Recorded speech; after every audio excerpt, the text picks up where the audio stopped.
you do a lot of cool astral projection stuff on your channel. Thank you. And I created this channel mostly just to meet like-minded people who are interested in the same kind of thing. Because I found after 2 years of this, I had nobody to talk to about it, yeah, and same so here.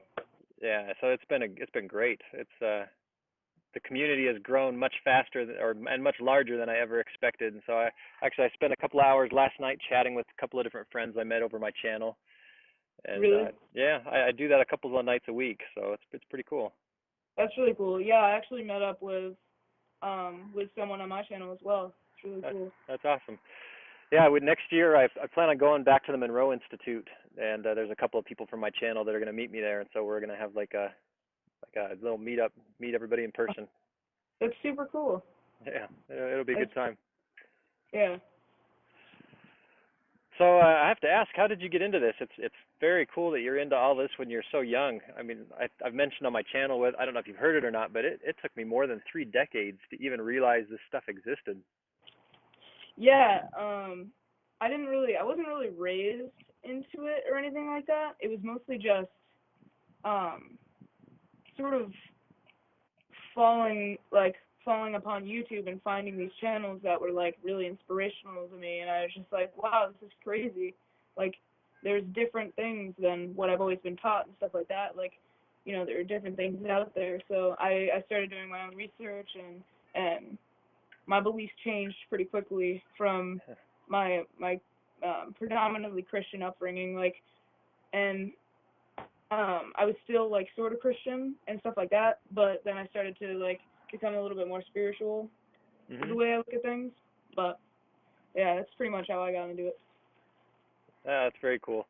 Yeah, you guys have an advantage having the internet around. When I was a kid, there was no internet, so so you had to just stumble across a book in a library or something. So it took me a little longer to make it here. Yeah, definitely. I always wish I could have started younger. If I would have started when I was your age, I could try to imagine where I'd be by now. But You're yeah, you got to start sometime. you're crazy. Like you have these crazy experiences on your channel. Like I'm just like mind blown by some of the stuff. Super cool. I'm pretty obsessed. I practice every single day and meditate for at least an hour a day. And I've got 3 different main methods that I project, and I try every single one of them every night. And so my success rate is it's about once a week. So I still have a lot of failures and a lot of room to grow. But I'm hoping that's going to change. Mhm. I'm hoping that'll change here pretty quick. I started a new job this week. And my last job, I was working 60 plus hours a week, and it was crazy stressful all the time. And a lot of times, just stress and exhaustion would keep me from projecting. And so since I got this Yeah. new job, I've already projected twice. I'm hoping that this is a trend. We'll see. Mhm. That's really cool. I with astral projection, it's something I'm so obsessed with, but sleep paralysis like always hits me like a ton of bricks and just scares the hell out of me. So Yeah. I like I've only done it like twice, Yeah. and every time I see like people walking around my room and it like scares me sometimes, so I just snap right back in, and it's kind of annoying, um but yeah, it's also really cool because I never knew that that was even a thing until like what 2 years ago. So it's just really cool. So when you hit sleep paralysis, are you one of those that it just spontaneously hits, or do you induce it yourself, or No, yeah, I induce it myself. Like I'll just sit there, okay. meditate in my bed or whatever. Oh, that's Not quite, great. but, That's I great. guess. You can get to that point. It's a difficult thing for a lot of people to do. A lot of the people I talk to, that's their real stumbling block, is never being able to get to the relaxed enough to where they can actually have it progress to that point. So that's very cool. Yeah, yeah, thank you. Um, when did you start getting onto all this? It was January of 2014. I Really? yeah, I actually was studying lucid dreaming, because lucid dreaming I heard about long, long ago. I had lucid dreams just spontaneously as a kid once in a while. And after having one in the beginning of January 2014, I thought, it would be really awesome if I could induce these things intentionally. And so, Right. so I thought I'd start studying it. I read a couple of books, one by Robert Wagner and one by Stephen LaBerge.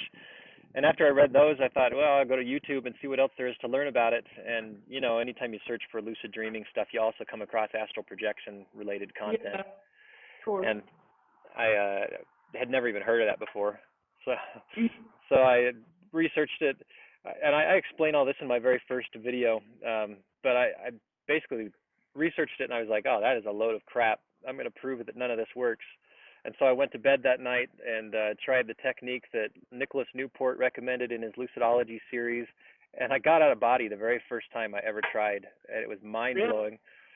And it took me 5 months to repeat that. And there was times where I was almost frustrated to the point where I just would feel like quitting because it was just taking so long between experience. But Mhm. I've been obsessed since that very first experience. Turned out it wasn't a load of crap after all. Yeah, right. That's cool. That's super cool.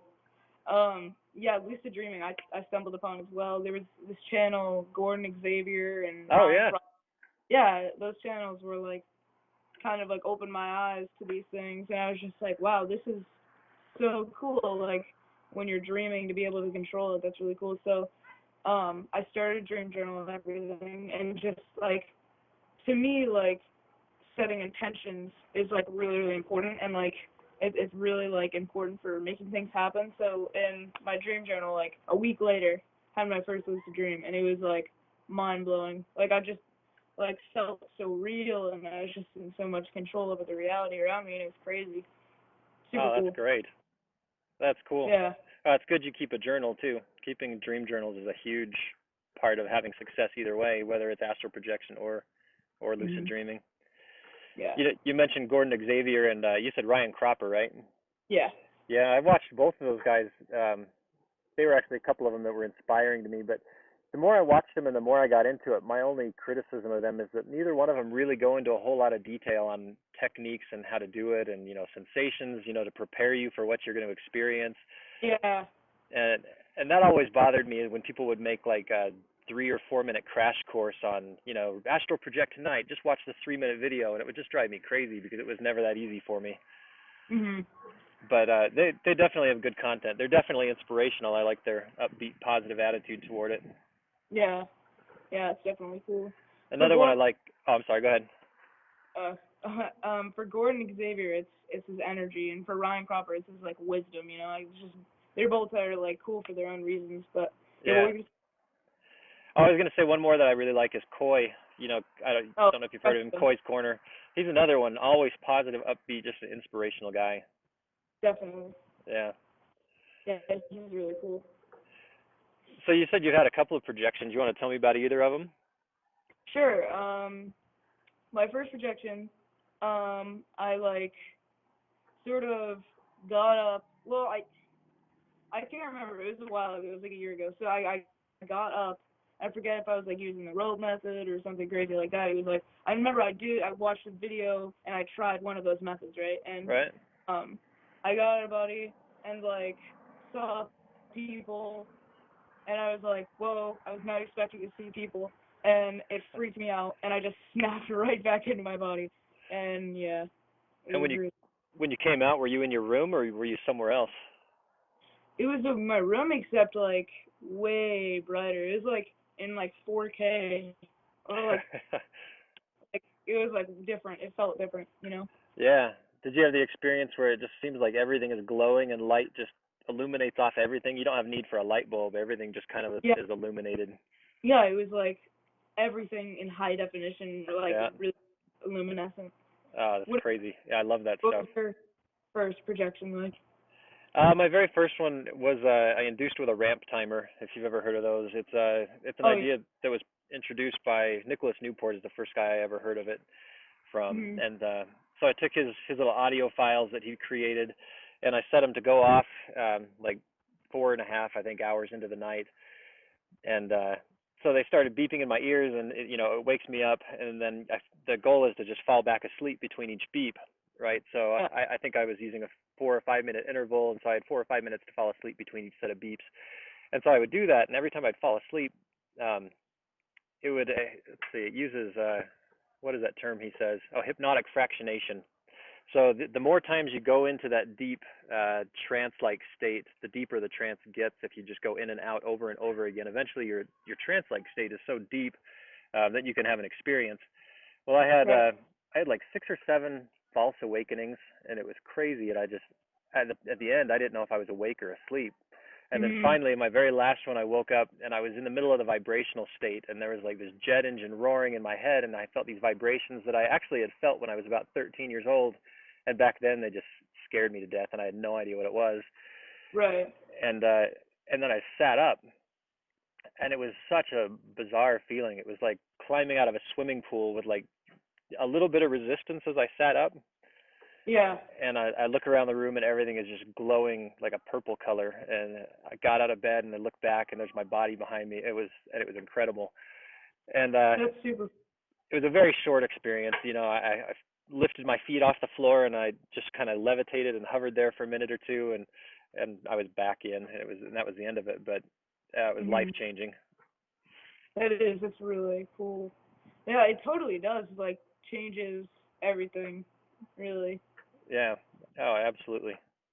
Because you never really like until you do it, you're just like, that's not real. Like that can't be real. Like Right. it just sounds. It sounds so weird, you know.